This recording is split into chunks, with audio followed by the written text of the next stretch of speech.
Good morning. Welcome to Coffee Talk. I'm Mark Bradberry. Why don't you grab a cup and join me this morning? Last time we were talking about labels, the labels that we put on one another. This is part 2. So if you missed part 1, go back and listen to it and watch it, and it'll make more sense to you that way. But last time we said that labels can actually change the way that we think about complex things like people. I get labeled, you get labeled, we label each other. We just apply labels left and right, somewhat indiscriminately, and that's not always a good thing.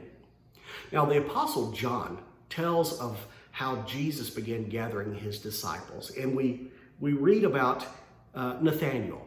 Nathanael was sitting in the shade underneath a fig tree when his friend Philip came up and said, "Hey, Nathanael, listen, you got to come with me and see this guy. We have found the one. This is the one that Moses and the prophets talked about. He's the Messiah. It's Jesus of Nazareth."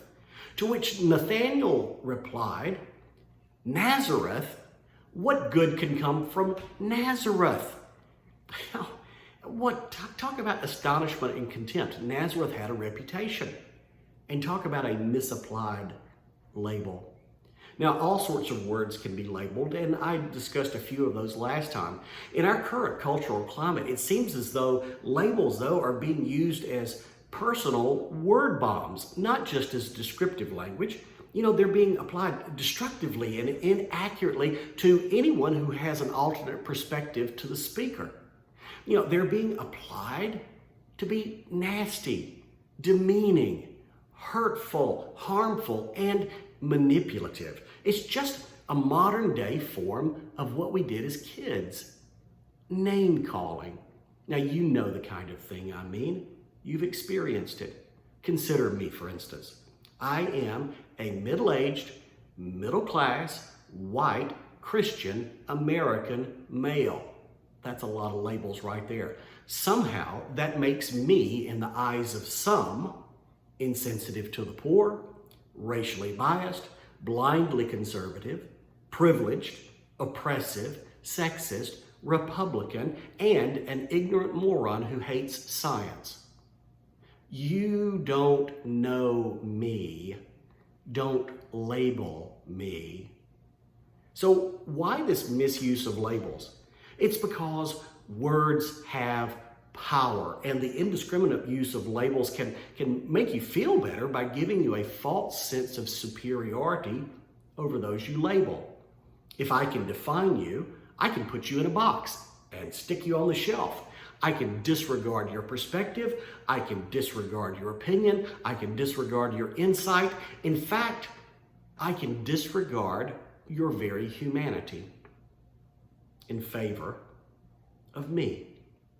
Well, we all sin, and it's in our selfish nature to elevate ourselves over others, but that is not the right way.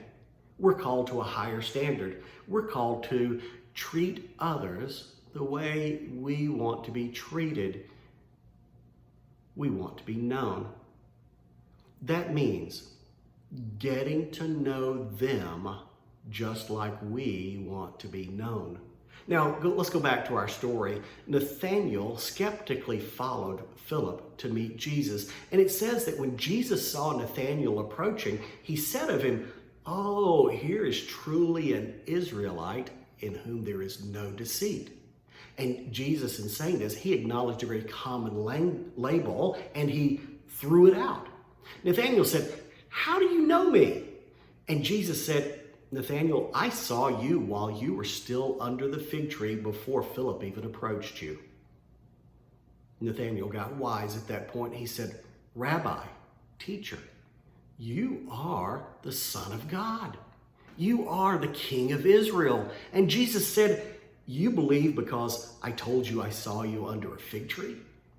You'll see greater things than that, Nathanael. Greater things than that." You see, Jesus knew Nathanael very well. And maybe Nathanael learned a valuable lesson here. Get to know people before you start ascribing labels. You might find someone you you didn't know, just like Nathaniel found the Son of God. Enjoy your coffee.